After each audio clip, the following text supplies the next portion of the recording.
The UFC 291 event held on Saturday night in Salt Lake City, Utah is full of exciting fights and finishes. The main event of the evening featured a rematch between Dustin Poirier and Justin Gaethje, which ended in a spectacular fashion. Now let's see who were the biggest winners and losers from an amazing UFC 291 event. Miranda Maverick entered on late notice for her bout for Priscilla Cachoeira, but was nevertheless a significant favorite, going off at -335 and justifying the billing with a dominant third-round finish. The 26-year-old flyweight scored takedowns in each of the first two rounds against her strike-centric opponent, then got it to the mat again in the third and ended things after seizing Cachoeira's right arm and locking in the armbar that ended matters at 2:11. "I wanted to make sure there was no fight left in her by the time I went for a submission," said Maverick, who won for the fifth time in 8 UFC appearances. One fight later, it was a +160 underdog on top when Uros Medic TKO'd Matthew Semelsberger, also in round 3. The welterweights were competitively even through 10 minutes before Medic triggered the decisive sequence with punches that were followed by a spinning left forearm that sent Semelsberger reeling backward toward the fence. The Serbian immediately pounced and threw a half-dozen strikes toward his fallen foe before referee Tyler Tomlinson stepped in at 2:36 and gave Medic his third in 4 UFC fights. It was Semelsberger's second straight loss and fourth in 9 UFC fights. Winner, seizing the highlights. Daniel Cormier shed the perfect light. "That was sickening, bro," the former dual champ said upon seeing a replay of the left high kick that provided Russian middleweight Roman Kopylov his sudden second-round victory over Claudio Ribeiro. Struck often and wobbled occasionally in round 1 against his active Brazilian opponent, Kopylov recovered quickly at the start of the second, and set up his vicious KO with a lurch forward and a feinted jab to disguise a kick that connected flush on the right side of Ribeiro's jaw, and instantly rendered him semi-conscious and defenseless on the mat. "It sounded like a bat swatting a watermelon, and, as Joe Rogan said, it does not get much cleaner than that."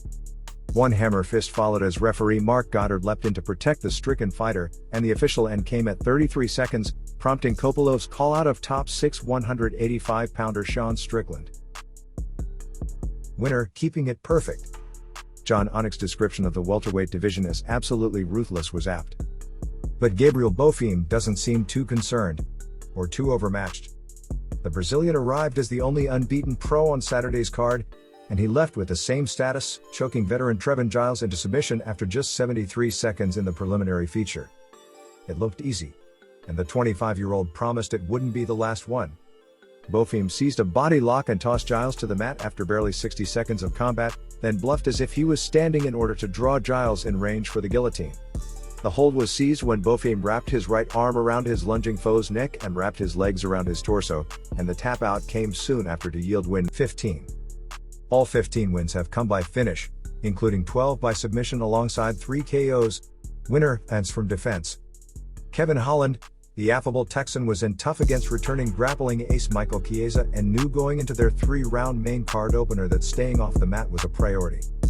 So when Chiesa, who had not fought since November 2021, plowed forward, locked his hands behind Holland's torso and began looking for a way to get things horizontal, it was a big moment. And when Holland successfully defended the takedown attempt, his offense took over. Holland followed his escape with effective strikes, including hitting a lurching Chiesa with a knee to the head that dropped the 35-year-old to the floor and left him vulnerable to a Darce choke. Chiesa had lost 2 previous fights by Darce, and Holland made it 3, locking up his foe's left arm while wrenching his body on the mat and drawing a tap at 2:39 of the first. It was Holland's 12th win in the UFC and leveled his record at 4-4 since a memorable 2020 in which he fought and won 5 times across 7 pandemic-ravaged months. "I've got a full-blown wrestling coach now. I've grown. I'm mature," Holland said. "When Mike feels like he's in danger, he does bad things. And I took advantage." Holland has been successful in a recent meltdown to 170 pounds but said he'd be moving back to middleweight if a big fight can't be lined up by year's end. Loser, fighting father time. He won 12 straight fights from 2013 to 2019, handling ex-champs Rafael dos Anjos and Anthony Pettis along the way, in addition to prolific veteran and fan favorite Donald Cerrone. But it's over now.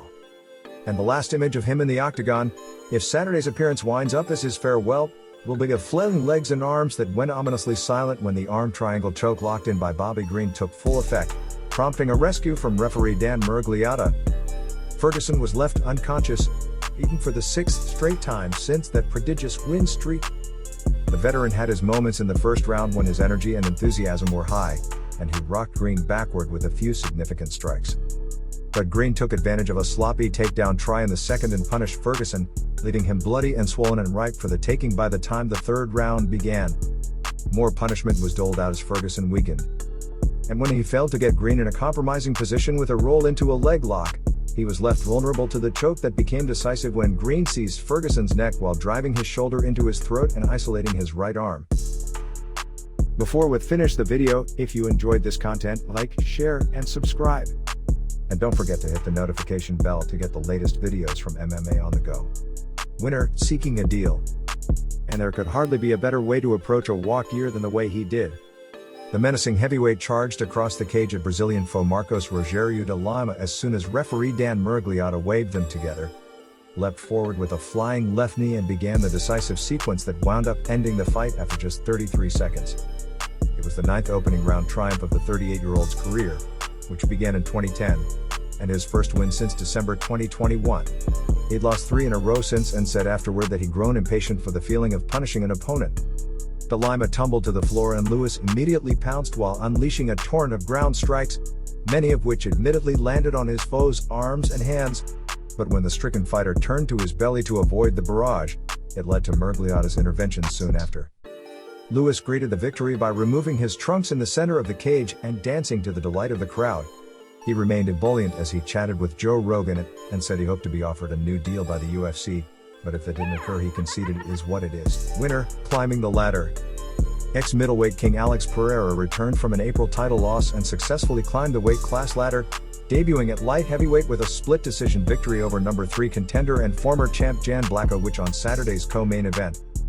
It was one of only 2 fights to go the distance on the 11-bout card and by no means a walk in the park for the 36-year-old Brazilian, who'd long struggled to make the 185-pound middleweight limit and dropped the belt to multi-time rival Israel Adesanya atop UFC 287 3 months ago in Miami. He faced a formidable obstacle in the burly and powerful Blachowicz, who'd won his belt in 2020, defended with a 5-round smothering of Adesanya when he tried to rise to light heavyweight, and lost it to Glover Teixeira at UFC 267. He'd won a non-title bout and drew with Magom Ankalaev in a shot at the subsequently vacant belt last year, but started strong against Pereira with a first round in which he quickly got his foe to the floor and ran up better than 4 minutes of control time alongside a 17-12 edge in strikes. Pereira was taken down again but didn't stay there in the second and won the round on all 3 scorecards thanks to his 54-32 striking advantage. Blachowicz landed the third of his 3 takedowns in the final round, but the divisional newcomer again landed more strikes, 46-32, and appeared to be the fresher fighter when the final horn sounded. Winner, a kicking sequel. There are knockouts. And then there are head kick knockouts. And apparently there's something about Utah, too. Justin Gaethje provided a highlight for 2023 and beyond with a hard right kick to the head that sent an unconscious Dustin Poirier to the mat and ended Saturday's main event after just 6 minutes. The official time was 1 o'clock of the second round. The win came exactly 343 days after Leon Edwards defeated Kamaru Usman to win the welterweight title at UFC 278 in Utah, with a left side head kick. The only thing different about this one was that the victory came when Gaethje leaned forward, faked a left jab, and wrapped a right leg kick around Poirier's upraised hand and crashed it into his jaw. It was Gaethje's 7th win in 9 fights since the Poirier loss and his 20th career professional KO. The win solidified Gaethje's status as one of the top fighters in the lightweight division and put him in position for a potential title shot in the near future.